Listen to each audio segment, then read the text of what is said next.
Yesus datang itu bukan hanya untuk orang Kristen, tapi untuk semua orang di dunia ini, menyelamatkan semua orang di dunia.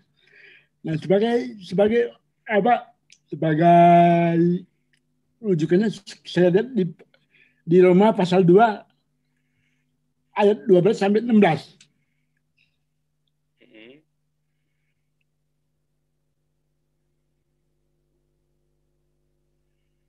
Ya, bagaimana itu Pak? Maksudnya Pak?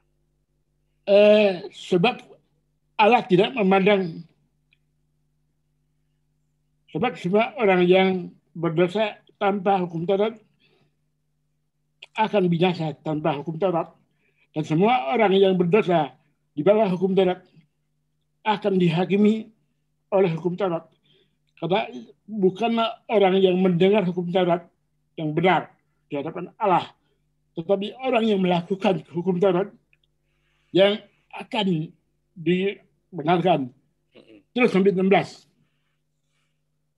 Jadi semua orang itu di dalam hatinya ada hukum Taurat, Pak. Biarpun dia tidak ke gereja, bukan agama Kristen, tapi dia melakukan kehendak Yesus, dia tidak akan dihukum. Walaupun agamanya Islam, agamanya Buddha, tapi dia melakukan apa yang diajarkan oleh Yesus. Di situ saya maksud, bukan berarti. Nah, di sini apabila bangsa-bangsa lain yang tidak memiliki hukum Taurat oleh dorongan diri sendiri melakukan apa yang dituntut hukum Taurat, maka walaupun mereka tidak memiliki hukum Taurat, mereka menjadi hukum Taurat bagi diri mereka sendiri. Sebab dengan itu mereka menunjukkan bahwa isi hukum Taurat ada tertulis di dalam hati mereka, dan suara hati mereka turut bersaksi, dan pikiran mereka saling menuduh dan saling membela.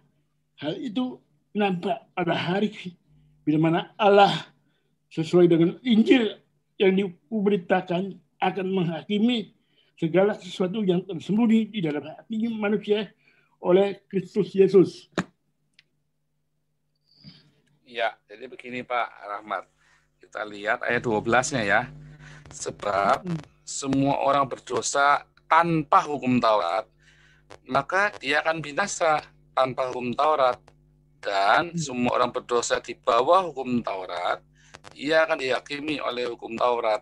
Jadi kalau orang Israel dia punya hukum Taurat, maka dia dihakimi dengan Taurat. Kalau orang non-Israel dia nggak punya Taurat, maka dia dihakimi tanpa hukum Taurat. Tetapi tidak ada orang melakukan Taurat yang selamat. Betul. Tidak ada. Firman Tuhan berkata tidak ada satupun yang melakukan. Tapi karena dia percaya, maka dia selamat. Percaya kepada Yesus. Nah, begini Pak, Bapak bilang oke, sekarang Bapak bilang percaya. Bagaimana? Dan yang namanya percaya kepada Yesus, orang Konghucu, orang Buddha, orang Islam, itu semua bisa percaya kepada Yesus adalah Tuhan dan Juru Selamat tanpa merubah agamanya. Antara percaya pada Yesus itu bukan agama Kristen ya. Agama Kristen itu buatan orang, bukan buatan Tuhan. Agama Islam itu buatan orang, agama itu buatan manusia. Nah, kalau ada orang Konghucu percaya Yesus adalah Tuhan satu-satunya dalam hidupnya dan dia penuh dengan Roh Kudus dan dia mau dibaptis dan dia tetap Konghucu, bisa nggak? Bisa. Saya banyak membaptis orang Islam, dia tetap Islam. Agamanya di KTP tetap Islam, dia tetap pergi ke musola, pergi ke masjid, tetapi dia berdoanya kepada Tuhan Yesus. Dan dia hidup penuh kasih, marturia, diakonia, maka dia selamat. Itulah pengikut Kristus. Pengikut Kristen itu bukan agama, Pak, tapi jalan hidup kita, Pak.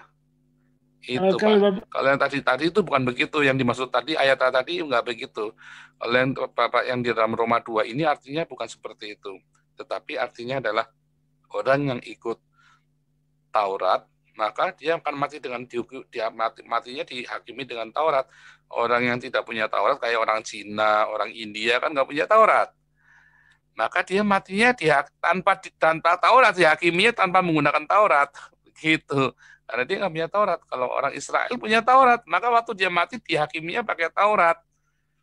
Gitu, Pak. Itu maksudnya seperti itu. Nah, ada orang-orang yang tidak punya hukum Taurat, tetapi semua orang punya Taurat yang ditulis di hatinya, yaitu apa?